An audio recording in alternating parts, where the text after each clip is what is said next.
Herzlich willkommen bei Kiefer Classic Racing zum vierten Teil der Videoreihe zum Einstieg in den historischen Motorradrennsport.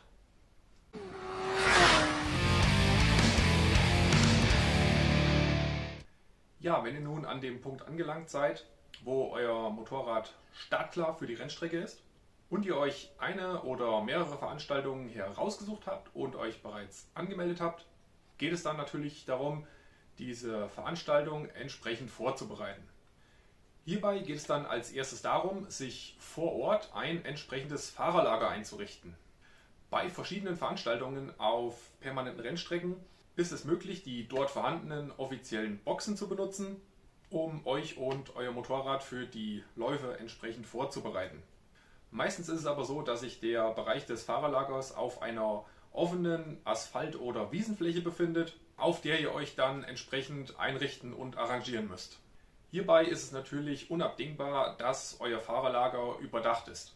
Das kann eine Markise oder Vorzelt von Wohnwagen, Wohnmobil oder Transporter sein. Oder wie man es eigentlich am meisten sieht, das allseits bekannte und beliebte schwarze Rennzelt, dass ihr da bei Sonnenschein im Schatten stehen könnt und natürlich bei Regen im Trockenen. Dann ist es natürlich wichtig und meistens auch vorgeschrieben, das Motorrad auf einer ölbindenden Unterlage abzustellen, im Idealfall auf einer dafür vorgesehenen Umweltmatte, die man exakt für diesen Zweck in entsprechenden Motorsport- oder Motocross-Online-Shops bekommt. Hierbei ist darauf zu achten, wirklich eine vernünftige, schwere Qualität zu nehmen, die dann nachher bei der Benutzung keine Falten wirft oder auch vom Wind nicht weggeweht wird.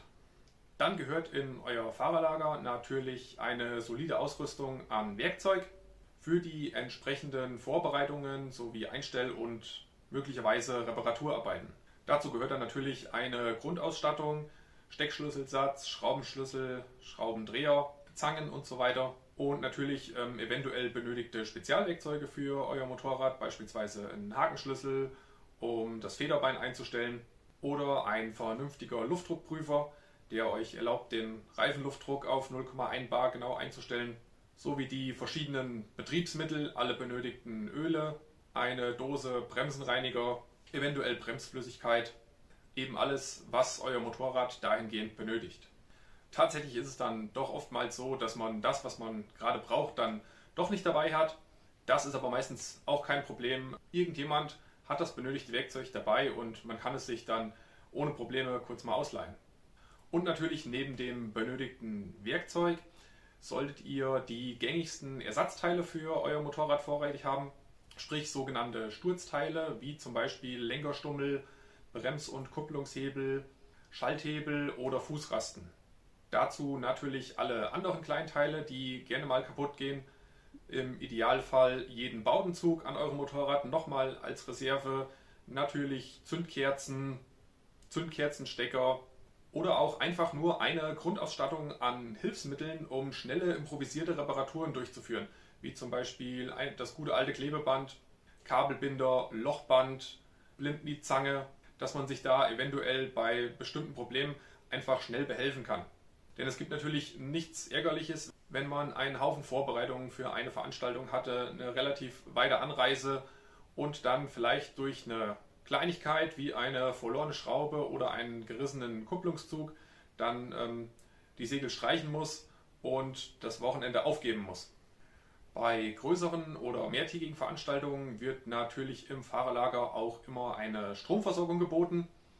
Da ist natürlich wichtig, dass ihr euch entsprechende Verlängerungskabel oder Kabeltrommeln mitbringt und natürlich einen ausreichend großen Mehrfachstecker, um alle eure Verbraucher mit Strom zu versorgen. Je nachdem, was ihr dabei habt, Reifenwärmer, Startmaschine oder ob ihr eure Batteriezündung zwischen zwei Läufen nachladen müsst oder natürlich einfach nur mal, um euer Mobiltelefon aufzuladen oder auch um abends einfach nur Licht zu haben oder für natürlich andere Annehmlichkeiten wie Kühlschrank und Kaffeemaschine und so weiter. Dann bietet es sich natürlich an, sich den Zeitplan der Veranstaltung entsprechend auszudrucken und dort seine Fahrzeiten kenntlich zu machen oder zu markieren und sich diesen gut sichtbar aufzuhängen, im Idealfall sogar zusammen mit einer separaten Uhr, dass ihr da im Eifer des Gefechts nicht mal die Zeit vergesst und eventuell zu spät im Vorstart seid oder euren Lauf gar verpasst. oder dass da sonst in irgendeiner Weise Zeitdruck aufkommt, der dann in der Vorbereitung auf einen Lauf eventuell Fehler oder Versäumnisse verursacht oder euch in eurer Konzentration stört. Ja, und wenn euer Motorrad über keinen eigenen Anlasser verfügt, hat die Erfahrung gezeigt, dass sich die Anschaffung einer Startmaschine bezahlt macht, dass ihr euer Motorrad vor einem Lauf immer schnell und zuverlässig in Gang bekommt. Wenn man mit mehreren Leuten vor Ort ist, hat man eventuell jemanden, der einem hilft, das Motorrad anzuschieben. Aber natürlich ist es leichter, das Motorrad schnell auf eine Startmaschine zu stellen und dort eben anzulassen. Eventuell kann man auch, wenn man mit mehreren Fahrern vor Ort ist, eben eine Startmaschine gemeinsam nutzen. Für uns war die Startmaschine auf jeden Fall eine Anschaffung, die sich bezahlt gemacht hat. Ja, und zudem sollte man bedenken, von vornherein genug Treibstoff mitzunehmen. An den großen Grand Prix-Kursen findet man zwar Tankstellen im Fahrerlager, jedoch ist der Sprit da meistens relativ teuer. Ansonsten ist es natürlich ungünstig, wenn man während einer laufenden Veranstaltung dann eventuell mit dem Auto nochmal los muss, um bei der nächstgelegenen Tankstelle nochmal Benzin zu holen.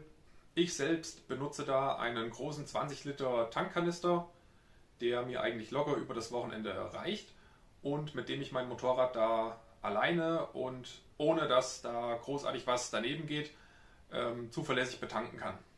Ja, und zu guter Letzt beinhaltet euer Fahrerlager auf mehrtägigen Veranstaltungen natürlich auch euren Schlafplatz. Das kann ein Zelt, Auto, Feldbett, Luftmatratze oder im Idealfall natürlich Wohnwagen oder Wohnmobil sein.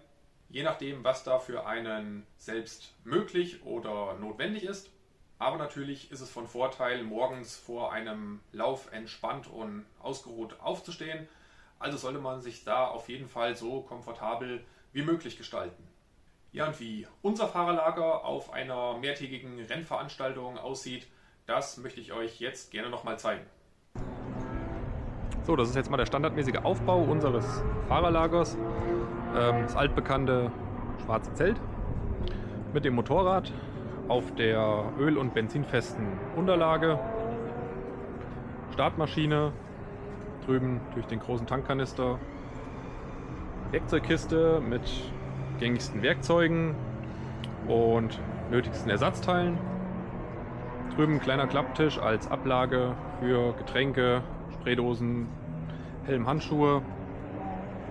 Die Kombi lässt sich dann einfach aufhängen und im Hintergrund natürlich der Wohnwagen mit Vordach und Sitzgruppe. Unsere betonausgegossenen Kartreifen zum Beschweren, da man hier auf dem Asphaltboden nichts befestigen kann. Ja, und so sieht das aus, was wir für uns aktuell als zweckmäßig betrachten.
Ja, so viel erstmal zum Fahrerlager.